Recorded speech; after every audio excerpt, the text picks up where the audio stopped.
What's up, y'all? My name is JS Method, or you guys may know me as Coach JS, and today we're talking about tempo in League of Legends. We're talking about what it is, why worry about it, how to get better at it, and the most common mistakes we see. So, first thing, what is tempo? Tempo is kind of a blanket term that's used to describe a lot of things, right? So a lot of people, there are a lot of different ideas that people are like, oh, this is tempo in League. So to really get a good definition of what tempo is, let's start by asking, what is the root of this word? Well, what is the root of tempo? What are other words that we think about when we hear tempo, right? So what do you think? Now, when I ask this question, a lot of answers that I get is like tempo is pacing. Now that's correct. Tempo is kind of the speed of which things are happening. So pacing is a good one to think about. Tempo originates from music. So you can kind of think of beats and being like on beat, like that's kind of a part of tempo. Tempo is often a phrase used in chess as well. If you're using your turns efficiently and that would be good tempo. If you're using them inefficiently, having more turns would effectively be good tempo, right? Or using your turns efficiently. So more turns, that's part of tempo. So all of these things kind of factor into tempo. So there are a lot of different ideas that tempo is a blanket term to talk about, but that's kind of what this word means. So I want to kind of talk about some specific examples. So the individual components, the first one I want to talk about is the pace that you want to play at is a very important part of tempo.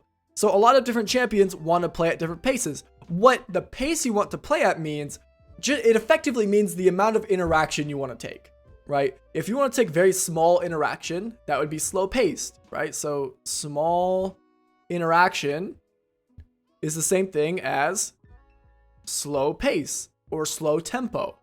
Slow tempo, slow pace, whatever. These words mean the same thing. So that would be like a scaling champion or a champion like a tank. They don't really care about the interaction or whatever. The pace of the game doesn't really affect them. A high tempo champion would be a champion that has to play quickly and has to kind of keep up with the game or they fall off really, really hard, right? So high tempo champions typically snowball very hard if they're playing on beat and they're playing on time and everything, but they tend to fall off really, really hard if they don't, right? So the pace that you want to play at and the pace that your team wants to play at, that's a tempo thing. If you draft a Xin Zhao jungle and you have, a very early game lane bully Zoe, you guys want to play very fast tempo, very, very quickly. You guys want to be doing lots of things early. You have to snowball or you guys fall off and lose. Where if you guys draft like a scaling comp where you guys have, Belveth and then you have Kassadin, like these guys are going to play very slow tempo and they're kind of just going to wait and chill and try not to interact at all and kind of let the game scale out. So that's part of it. Part of tempo is the pace that you want to play at and how that interacts with the pace that both the teams want to play at. Another part of tempo is staying on beat with your team. Now, this is an idea that one of the jungle coaches I used to work with described this as kind of getting on the bus at the same time as your team, right? Like, let's say there's a party happening. Let's say there's a party happening at Dragon, right? And we want our whole team to get to the party at around the same time so we can all interact with each other and have fun and we can get the dragon. Well, to do that, you guys will all have to back at the same time so you guys can get on the bus and get to the party at around the same time, right? So staying on beat is kind of like matching your back with your team or matching your pressure with your team.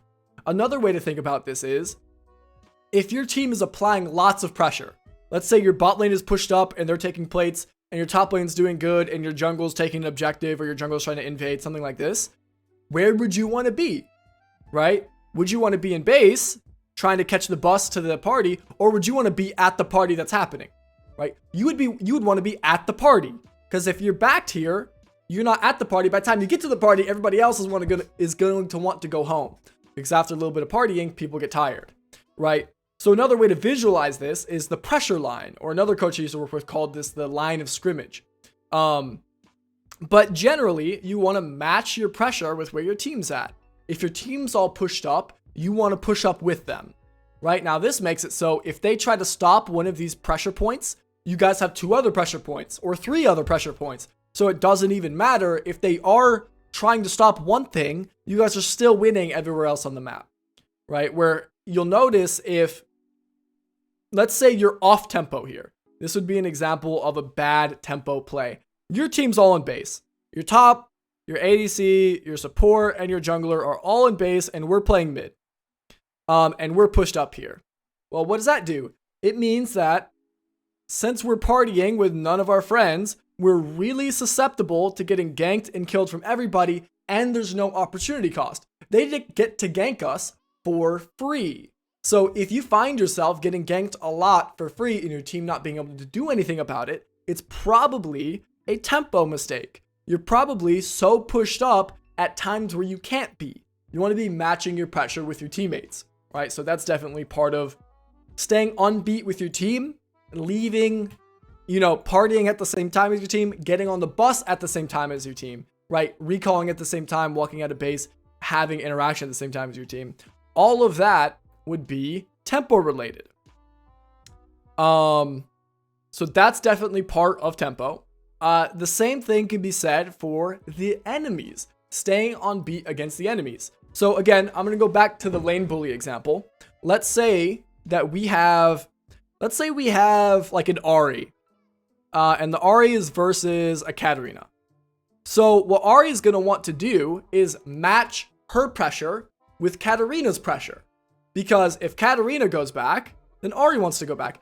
Now, if Ahri goes back and Katarina doesn't, Katarina gets to go do things, right? So if you're not staying on beat with your opponent, you can give them free roam opportunities, right?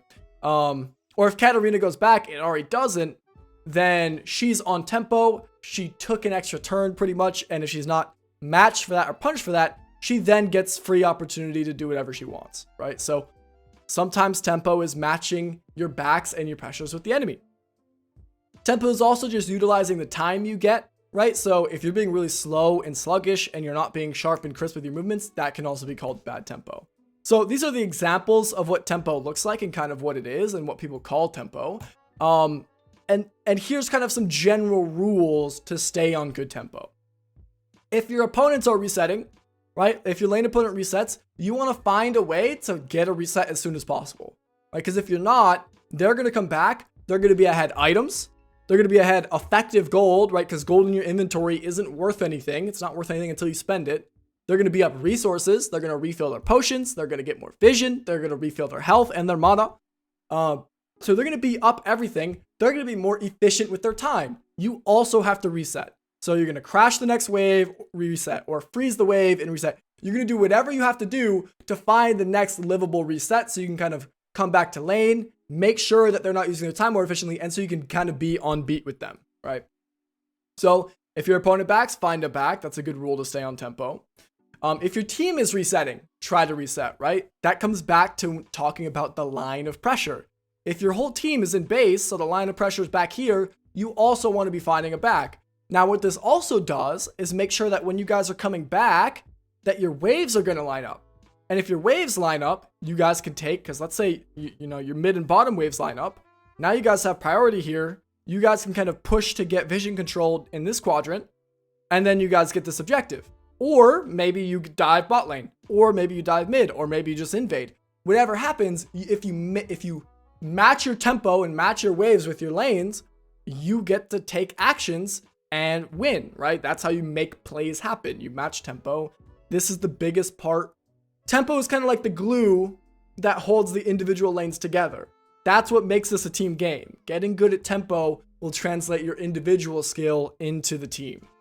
So matching your waves is a really, really good thing. If you ever find yourself being late to fights or being early to fights or generally just not being with your team, it's probably a tempo mistake. And take a look at when are you backing compared to your bot lane and compared to your jungler. Especially if you're playing mid, it's really, really important to match your backs with your jungler. Because when your jungler is making things happen, you want to be able to buy space for them to walk into, right? When your jungle finishes their clear, you want to also be able to shove your wave so you can come help dive top or invade or whatever it may be on the side of the map that they're playing on. So really matching your pressure with your team and with the people you need to be matching it with.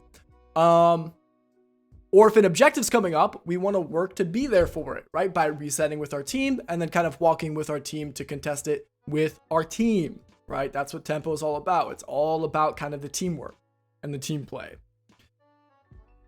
So if you're trying to get better at tempo and you're noticing that, you're taking bad backs, or you're on the map at bad times, you're not on the pressure line, or you're just not at fights, really, really, really take a look in your games and look at everybody's backs. Look at the pressure line. Look at where look at when the pressure is being applied and why, right? So the last little slide I'm going to talk about are the common mistakes with tempo. So we already talked about some things that'll happen if you're bad at tempo, right? You won't be at the fights, or your lane opponent will get free movement because, you took a bad back or something. All of that's an example of bad tempo. But the worst and most common mistake we see with tempo is something I call the domino effect. So let's assume we're playing blue side. Now, the domino effect is something I call when, let's say the pressure line, let's say your team recalls, but we're pushing up top. Now, since we're pushing up top and our whole team's in base, right? Again, let's say we're the top laner. Our jungle, mid, ADC, and support are all in base. They get to gank us for free. And so they kill us for free and we die. And that's the start of the domino effect. This domino falls, right? So that's this domino. So now you're dead for 10, 15, 20, 30 seconds, depending on where the game's at. And since your team just recalled, well, they're going to look to go out on the map and then they're going to make a play. But you're dead right now. So they're fighting at a disadvantage. You turn this into a 4v5. Well, now your team's going to die 4v5 and that domino falls over. And now they're dead. And then you respawn and now you're up. So then you go try to make a play and then you die again. And now you guys have just thrown a perfectly winnable game because you caused like 7 deaths in a row from the start of this domino effect. So this pattern of one person overstaying, that person dies, team makes a play while that person's dead, so they die, and then the person respawns and dies again. That's the domino effect, and it's like the worst mistake I see in terms of tempo, and it's super common in like the middle elo range, right? Silver, gold, platinum. And it's a super common way that games are thrown here because, and usually people will mistake it as their team, right? They'll blame their team. Their team will die 4v5 and they're like, oh, why did my team die 4v5? It's my team's fault. And it's like, no, if you were there with your team, it wouldn't have been a 4v5 and you would have been able to win the game then, right? And then, or at least you would have had a fighting chance. Where you dying, obviously bad, and that also leads into your team dying, right? So tempo is one thing we can take responsibility for that impacts our team very, very heavily. This is why having awareness of all of your teammates is so important, right? This is why I always talk about utilizing F keys, because it's kind of impossible to F key onto your teammates and not know what they're doing. That's why map awareness, constant map awareness is super important. Always be seeing what your teammates are doing so you can kind of react and match your tempo with them. So the domino effect, super common way to throw games. Make sure you're paying attention to the pressure line. Make sure you're paying attention to where your teammates are backing. If your whole team's in base, be in base, or at least be off the map, right? At least be out of vision. If your team's pushing up, make sure you're applying some sort of pressure as well so you're not making them play 4v5, right? So the domino effect, super common. Other tempo mistakes, we talked about them earlier in the video, right? We have things like, bad backs cause bad tempo, and they allow your opponents to take free turns, right? Like, let's say your opponent backs and then you stay and then you're forced into taking a bad back because you didn't match the back right away. Then your opponent gets to move while you're backed and they get a free turn, basically. That's a tempo mistake. So again, go back to the part where we talked about the rules. If your opponent backs, make sure you find a back. Match your backs with not only who you're playing against, but your teammates as well. That kind of thing. I really appreciate you guys watching. I hope you guys enjoyed this video on tempo. If you have any questions, drop them in the comments. I hope you guys are enjoying the daily videos. If you guys have an idea for tomorrow's video, let me know. I appreciate you guys watching. I'll see you tomorrow. Peace.